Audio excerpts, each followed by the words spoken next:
এই ধরনের ভর্তা দিয়ে কিন্তু গরম ভাত খেতে বেশ ভালোই লাগে। আমার তো ভালোই লাগে। আপনাদের কাদের এরকম ভর্তা দিয়ে ভাত খেতে ভালো লাগে অবশ্যই কিন্তু জানাবেন।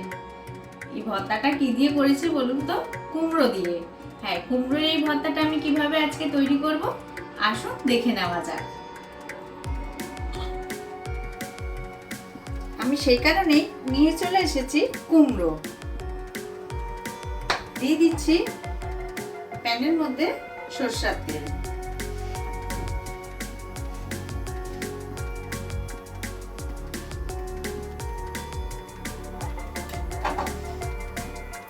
তেলটা গরম হয়ে গেছে, এবার দিয়ে দিচ্ছি কেটে রাখা কুমড়োগুলো।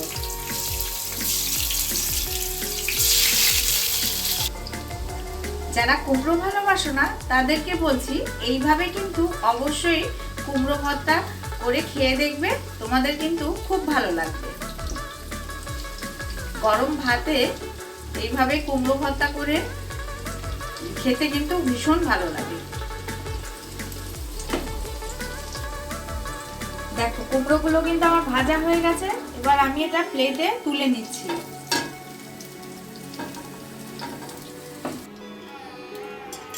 আর ওই তেলের মধ্যেই আমি দিয়ে দিচ্ছি 4 থেকে 5টা শুকনো লঙ্কা।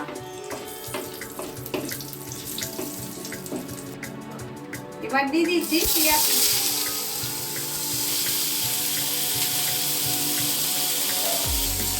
একই সাথে দিয়ে দিলাম 3 থেকে 4টে রসুন কোয়া। প্রথমে আমি এই 10-12 টুকরো কুমড়োটা আমি ভেজে নিয়েছি ভালো করে। তারপরে এই যে রসুন কোয়া দিয়েছি, আপনারা দেখেছেন। পেঁয়াজটা একসাথে ভেজে নিয়েছি, কিছু ধনেপাতা কুচি আর এই যে শুকনো লঙ্কা।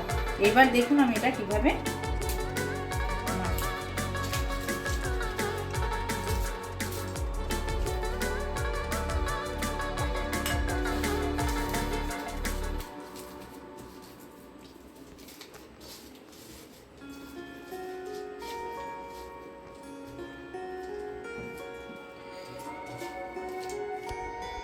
উপর থেকে একটু কাঁচা সরষের তেল আমি দিয়ে দিচ্ছি।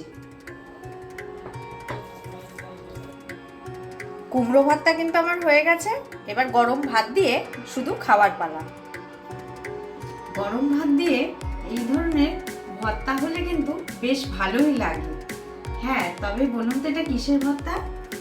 এটা কিন্তু আমি কুমড়ো দিয়ে তৈরি করেছি। এর এই রান্নাটা আপনাদের কিরকম লাগলো চেক করে নেবেন। আমি পিয়ালি, ভালো থাকবেন, সুস্থ থাকবেন। আবারও দেখা হবে নতুন রেসিপি।